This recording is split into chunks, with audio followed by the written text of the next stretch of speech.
तो friends, my name is Ajay Shinde. स्वागत है आपके अपने यूट्यूब चैनल में।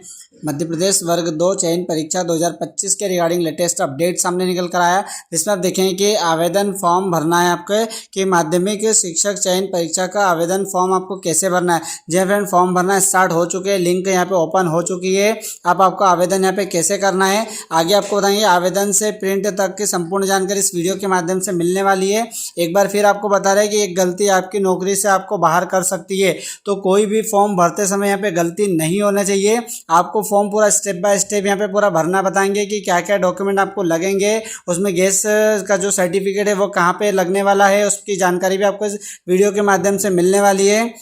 और आगे जो आपसे गलती ना हो वो गलती की भी जानकारी इस वीडियो के माध्यम से आपको बताने वाले हैं। जैसे कि जो जो रोजगार पंजीयन होता है वो भी आपको कैसे यहाँ पे अपडेट करना पड़ेगा, क्योंकि और जो उसके बाद आपने देखा कि प्रोफाइल भी यहाँ पे अपडेट मांगी गई है, तो प्रोफाइल को भी आप यहाँ पे कैसे अपडेट कर सकते हैं, क्या क्या संशोधन उसके अंदर मांगे गए हैं, तो पूरी जानकारी इस वीडियो के माध्यम से मिलने वाली है। वीडियो में अंत तक बने रहिएगा फ्रेंड।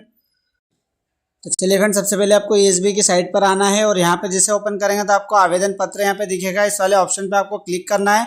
यहाँ पे नीचे नीचे आप आएंगे तो आपको यहाँ पर एक पूरा दिख जाएगा यहाँ पे कि देखिए माध्यमिक शिक्षक और चयन परीक्षा के लिए फॉर्म कैसे भरना। तो ये जो ग्रीन वाले ऑप्शन पे आपको क्लिक करना है। तो उससे पहले अगर आपने रूल बुक नहीं पढ़ी है तो रेड वाले ऑप्शन पे जाके आप पीडीएफ को डाउनलोड करके पूरी रूल बुक पढ़ सकते हैं। फिर उसके बाद आपको ग्रीन वाले ऑप्शन पे यहाँ पे आपको आना है। उससे पहले अगर आपको एक जानकारी हम बता देते हैं यहाँ पर कि आपको यहाँ पे प्रोफाइल को अपडेट करना पड़ेगा। प्रोफाइल जैसे बहुत से अभ्यर्थी प्रोफाइल पंजीयन करे थे, आपकी पंजीयन आईडी यहाँ पे भूल चुके हैं। यहाँ फिर उनका जो मोबाइल नंबर उस समय जो लॉगिन किया था वो मोबाइल नंबर भी यहाँ पे वो भूल चुके हैं। या फिर उनका जो मोबाइल नंबर बंद हो चुका है, दूसरा नंबर अपडेट कराना चाहते हैं तो इस वाले ऑप्शन पे जाके क्लिक कर सकते हैं और अपनी केवाईसी यहाँ पे दर्ज करा सकते हैं। चलिए आगे आपको बताते हैं आपको क्या करना है यहाँ पर।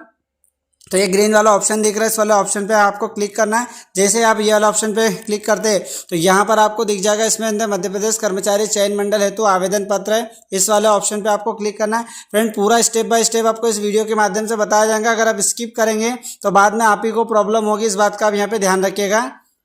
आगे आपको बताने वाला है। तो यहाँ पर आप देखेंगे इसके अंदर ये जो बोला सामान्य पंजीकरण क्रमांक, इसका मतलब होता है जब आपने प्रोफाइल अपडेट करी होगी तब आपको इसका सामान्य पंजीकरण आपको मिलेगा। वो यहाँ पर आपको लिखना है और यहाँ पे आपकी डेट ऑफ बर्थ डालना है और आपको कैप्चर फिलअप करना है। जैसे ही आप कैप्चर फिलअप करेंगे तो यहाँ पर एक निर्देश आपको देखने को मिलेगा जो रेड वाला है। केवल वही आवेदक अपनी पुरानी प्रोफाइल ID को ही आवश्यक अनुसार संशोधित कर आवेदन फॉर्म भर सकते, जिन्होंने माध्यमिक शिक्षक पात्रता परीक्षा 2018 या 2023 में निर्धारित प्रतिशत के साथ उत्तीर्ण की है। तो ये फॉर्म सिर्फ वही भर सकते हैं जिन्होंने 2018 और 2023 में पात्रता परीक्षा पास किए।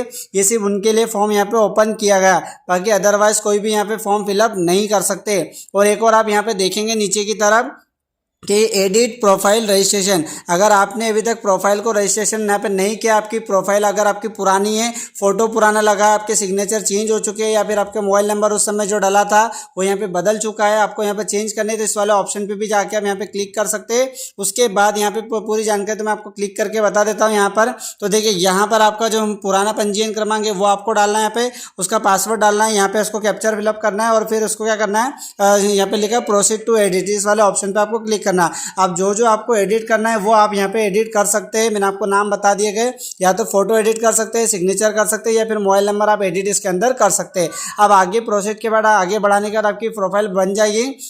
वापस से आपको पुरानी वाली प्रोफाइल पे आपको आना है यहाँ पर और अपना पंजीयन नंबर डाल के आपको उसको आगे बढ़ाना। आगे बढ़ाने के बाद फॉर्म की डिटेल भरने पे आ जाएगी। अब आपको कैसे भरना है ये जानकारी भी आपको बता देते हैं हम। तो चलिए फ्रेंड, सब कुछ होने के बाद आप जैसे फॉर्म भरने पे आएंगे तो यहाँ पे आपको इस टाइप का इंटरफेस यहाँ पे दिखाई देगा, जिसमें आपको सामान्य पंजीकरण यानी कि आपका जो रजिस्ट्रेशन क्रमांक है वो आपसे मांगा जाएगा। आवेदक का नाम है, माता का नाम है, उसके बाद आवेदक का क्रमांक है, पिता का नाम है, आपका जो जेंडर है मेल फीमेल है, डेट ऑफ बर्थ रहेगी, आपकी एज रहेगी यहाँ पे और आपकी कैटेगरी रहेगी ST SC OBC किस वर्ग में वो आपकी यहाँ पे रहेगी। नीचे शैक्षणिक योग्यता आपका PG है तो PG है, UG है तो UG रखेंगे और आपका किस शहर का निवासी वो आपको यहाँ पे लिखना है। उसके बाद आप नीचे आएंगे तो इसे आपको 2 लाइन में आवेदन के हस्ताक्षर लिखना है। जैसा आप सभी को पता है कि यहाँ पे एक नीचे अपनी हैंड राइटिंग में यहाँ पे लिखना पड़ता है, मैंने यहाँ पे हाइड कर रखी है। हाइड वाली चीज़ें आपको यहाँ पे नहीं देखने को मिलेगी। आगे बढ़ना है, आपको लिखा आगे बढ़े, इस वाले ऑप्शन पे आपको क्लिक करना है। जैसे ही आप आगे बढ़ते तो यहाँ पर आपको दिखेगा कि आप कौन सी क्लास में आते हैं, यानी कि आप भूतपूर्व सैनिक है या फिर दिव्यांगजन है या फिर आप कोई बिना वर्ग के। तो अगर आपका कोई भी इसमें से नहीं है तो आप बिना वर्ग पे आप टिक करेंगे, फिर आगे बढ़ेंगे। आगे बढ़ने के बाद आप देखेंगे यहाँ पर तो आपको लिखा यदि आप भूतपूर्व सैनिक है तो सेवा दी गई है तो उस पर आपको क्लिक करना है, या फिर आप शासकीय विभागों में है तो उस पर आपको है तो क्लिक करना, नहीं हो तो फिर आपको नहीं पे क्लिक करना, जैसा कि मैंने यहाँ पे कर रखा है। फिर उसके बाद आगे आप देखेंगे यहाँ पर जानकारी बताएंगे आपको। फिर उसी के साथ आगे आप यहाँ पे देख सकते हैं जैसे सेवा दी गई। अब यहाँ पर इंपॉर्टेंट फैक्ट ये निकल कर आता है, जैसे आपको जो भी कैटेगरी में तो उस कैटेगरी में आपको यहाँ पे देखना है। ये देखिए ये इंपॉर्टेंट फैक्ट है, यहाँ पे देख लीजिए, इस बात का यहाँ पे ध्यान रखिएगा। थोड़ा सा जूम कर देता हूँ मैं यहाँ पे, तो आप देखेंगे क्या आप अतिथि शिक्षक है? यदि हाँ तो क्या आपके पास न्यूनतम 3 शैक्षणिक सत्रों में न्यूनतम 200 दिवस या एक शैक्षणिक सत्र में न्यूनतम 30 दिवस मध्य प्रदेश के शासकीय विद्यालयों में अतिथि शिक्षक के रूप में अध्यापन कार्य किया गया हो? तो फ्रेंड जैसा कि आपको मैंने बता दिया गया कि 3 साल में 200 दिन यहाँ पे कंप्लीट होना चाहिए, तो अतिथि शिक्षक की कैटेगरी में यहाँ पे आप आएंगे। अगर आपके 2 साल हो रहे और 2 साल में 200 दिन कंप्लीट हो गए तो आप अतिथि शिक्षक में नहीं आ सकते, आपको 9 पे इस पर आपको टिक करना पड़ेगा। और आप अगर ये जो 3 सत्र और 200 दिवस कंप्लीट करते तो आपको हाँ वाले ऑप्शन पे आपको क्लिक करना है। चलिए फ्रेंड, आई होप कि यहाँ तक की पूरी प्रोसेस आप समझ गए होंगे। ठीक है, उसी के नीचे एक और लाइन आपको यहाँ पे दे के रखिए, इस वाले ऑप्शन पे भी आप यहाँ पे पढ़ लीजिए। क्या आप शासकीय सेवा में नियुक्ति के लिए नीचे दिए गए सभी वर्गों में नियम पुस्तिका के अनुसार विशेष वर्ग के लिए लाभ 55% आयु छूट का बोनस अंक चाहते हैं? अगर आप कोई सी भी कैटेगरी में है, अगर गवर्नमेंट जॉब में है तो अगर आप कैटेगरी में लाभ लेना चाहते हो तो हाँ करें, नहीं तो ना करें। ठीक है, उसके बाद आगे बढ़ते हैं। यहाँ पे ये सारी डिटेल आपको दे रखी है, जिस वर्ग में आपने लाभ लिया वो यहाँ पे आप देख सकते हैं। जैसे यहाँ पे एनसीसी है और यहाँ पे एक यहाँ पे अतिशेष कर्मचारी है, इसका अगर आपने लाभ लिया तो इसको यहाँ पे आप देख सकते हैं। उसी के साथ आप देखेंगे अगर आप कोई सी कैटेगरी में आप आरक्षण का लाभ लेना चाहते हैं, जैसे ST SC OBC WS है, तो आपको हाँ वाले ऑप्शन पे क्लिक करना है। अगर आप जनरल कैटेगरी है तो आपको ना वाले ऑप्शन पे आपको क्लिक करना है। ठीक है फ्रेंड, चलिए उसी के साथ आगे बढ़ेंगे। यहाँ पे अब सबसे इंपॉर्टेंट आता है, यहाँ पे ध्यान रखने वाली चीज़ें, इसमें गलती होना मतलब आपके सब्जेक्ट के साथ आपने खिलवाड़ करने वाला हो गया। तो यहाँ पे आपको पात्रता परीक्षा पूछे जाएंगे, तो किस वर्ष में आपने पात्रता परीक्षा पास की है, 2018 करी है या फिर 2023 करी है। ठीक है, चलिए पहली बात क्लियर हो गई।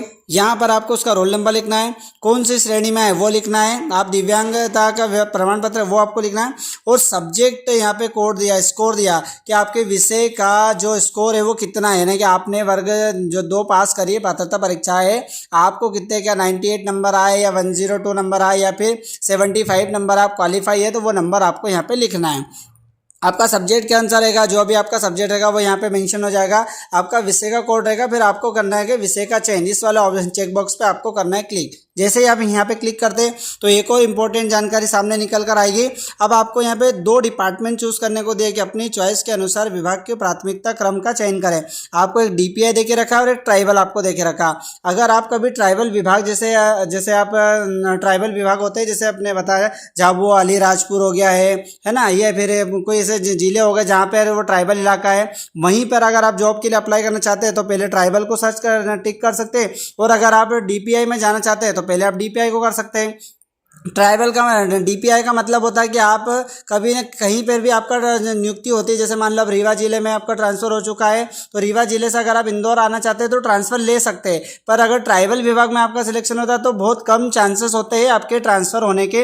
इस बात का ध्यान रखें, तो सोच समझ के आप ट्राइबल और इसको DPI को यहाँ पे चूज़ करें। ठीक है भाई, आई होप कि यहाँ तक समझ गए होंगे। उसके बाद नीचे आपका लिखा है click here to confirm eligibility, तो ये आपको करने के बाद आपको नीचे आगे बढ़ना है, और आगे बढ़ने के बाद आपको दिखेगा मध्य प्रदेश राज्य के रोजगार कार्यालय में जीवित पंजीयन। जैसा कि मैंने कल ही एक वीडियो बनाया था, उसमें जीवित पंजीयन के बारे में मैंने आपको जानकारी दी थी। अगर आपने नहीं देखा है तो चैनल पे जाकर वो वीडियो भी देख सकते हैं, इसका जस्ट प्रीवियस या सेकंड वीडियो होगा। आपको यहाँ पे रोजगार पंजीयन का उसका आपको नंबर लिखना है, और कब जारी किया उसकी डेट लिखना है, और कौन से जिले से जारी किया वो आपको उसकी डेट लिखना है। ठीक है, और आपको इस वाले हाँ ऑप्शन पर आपको क्लिक करना है। जैसे आप दोनों पर क्लिक करते हैं तो यहाँ पर आपको सारी डिटेल मिल जाएगी। आप यहाँ पर लिखेंगे कि न्यूनतम शैक्षणिक अर्हता को अपनी अच्छी तरह से पढ़ लिया गया है तो आपको हाँ करना है। उसके बाद यहाँ पर आपका आएगा आधार कार्ड, यहाँ पे आधार कार्ड आएगा तो आधार कार्ड पे आपको सर्च करना है क्या आपके पास समग्र ID है तो आजकल सभी के पास समग्र आईडी है, तो समग्र आईडी पे आपको हाँ करना है।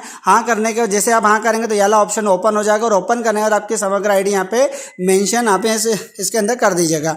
ठीक है, उसके बाद आपको यहाँ पे क्या पूछा जाएगा, परीक्षा के लिए आपको सेंटर पूछाएगा, कौन कौन से सेंटर के यहाँ पे एग्जाम है दे सकते हैं। जैसे फर्स्ट जैसे मैं इंदौर से हूँ तो मैं पहले यहाँ पे इंदौर लिख दूंगा, फिर सेकेंड ऑप्शन पड़ेगा मुझे उज्जैन पड़ेगा, दूसरा मुझे यहाँ पड़ेगा भोपाल पड़ेगा, और तीसरा ऑप्शन अगर कोई ओपन चौथा ओपन होता है तो वो ग्वालियर करके, इस हिसाब से 4 जो सेंटर रहेंगे वो इसको मैं मेरी सुविधा के अनुसार इसको चूज़ कर सकता हूँ।